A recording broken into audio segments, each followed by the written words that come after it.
Afternoon, ladies and gentlemen.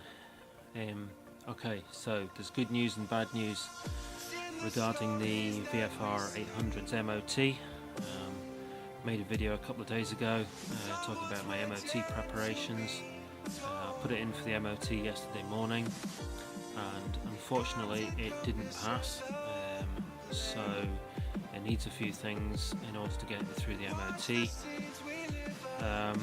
The things that didn't pass were the exhaust was blowing, so it needs a new exhaust, as in the headers. The calipers, one of the front calipers, the mountings are worn, which means that there's kind of play in one of the front calipers, so that needs replaced. And the indicator flash rate is wrong. The indicator flash rate is more than 120 per minute, or more than 2 flashes per second, which is too fast, and so that's also a fail. So I've basically been trying to track down some parts to fix these problems. So I've ordered an exhaust pipe off eBay, second hand, which was about £100 including delivery. So that's that problem solved. Obviously I'll need to fit that. I'll probably make a video about the installation of the exhaust pipe. So the big worry really was the calipers. So what I did was shopped around, kind of looked on eBay and what have you to try and find a new caliper bracket, but I wasn't able to find one. So I tried sports car breakers in Newbridge, which is just outside Edinburgh and reasonably close to where I live. So luckily they actually were breaking a year 2000 Vfr800, which has compatible parts in mine. Mine's a 98, and the 98 and 2000 are basically the same. So, but unfortunately they didn't actually sell the bracket on its own. You basically have to buy a whole caliper, and also they wouldn't sell a single caliper on its own. You have to buy a pair. So, but a pair was only 65 quid. So I decided that was quite a reasonable price for a pair of new calipers, so I went and bought them this morning, and here they are. So this is the one, this is the offside one, the one which is faulty on my bike. As you can see, it's pretty nice condition. In fact, it's really nice condition. It's really pretty clean, and there's no kind of real sign of any damage or wear to speak of. It's also got pretty decent brake pads in, and it looks like it's been rebuilt recently, because I'm trying to find the bleed nipple. There's the bleed nipple.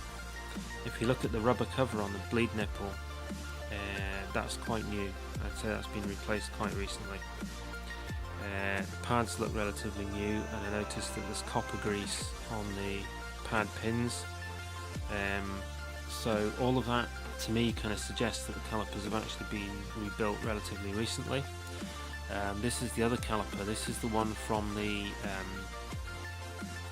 near side of the bike, which isn't faulty on my bike, but I'll probably replace it anyway, because then I'll be replacing, you know, the pair kind of thing. So this is the other one. It's pretty nice condition again. It's really clean. I mean, pretty clean for the age of it. There's no real kind of damage or corrosion to talk about.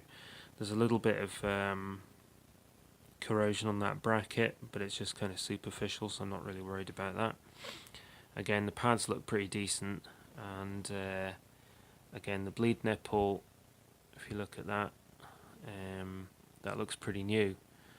So I think both of these calipers seem to have been rebuilt and had new pads relatively recently. So they're basically really good calipers for £65. I think that was an absolute bargain, so I'm really pleased with that. So that's kind of the good news. So it's bad news that it failed, but good news that I managed to get some really decent calipers at a really decent price, and got them locally as well. I went down there in person and picked them up, which was pretty cool. Saves kind of paying for postage and waiting for them to come and everything. So the exhaust is in the post at the moment. When I get the exhaust, then I'll get to work on the bike and try and get it all fixed up. And then I'll also need to order some indicator resistors off eBay, because I installed an LED rear light which includes LED rear indicators. That's made the flash rate incorrect, so I'll need to get some resistors and plug them in, but they should probably only cost £5 or something like that. So I'm hoping to get all these bits and pieces done and get the bike back in for its MOT within the next 10 days, because you get I think it's 10 working days from when you get something MOT'd to get like a free retest. So hopefully I can get it done within that time and not have to pay for a second test.